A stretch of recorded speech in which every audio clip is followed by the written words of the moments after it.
દેશની સીમાઓ માતાના વસ્ત્ર સમાન છે. તેનું રક્ષણ કરવું દરેક ભારતીયની ફરજ છે. ભીષ્મ પિતામહ. નમસ્કાર દર્શક મિત્રો, સરહદ ન્યૂઝ ચેનલમાં આપનું સ્વાગત છે. હું અનિતા ગોસ્વામી. હવે જોઈએ સમાચાર વિસ્તારથી.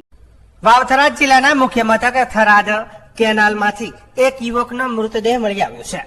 આ મૃતદેહ 3 દિવસથી ગુમ થયેલા લાખણી તાલુકાના યુવકનો હોવાનું સામે આવ્યું હતું. આજરોજ થરાદ નગરપાલિકા ફાયર બ્રિગેડને જમડા અને વામી પુલ વચ્ચે કેનાલમાં એક અજાણ્યો મૃતદેહ તરતો હોવાનો કોલ મળ્યો હતો.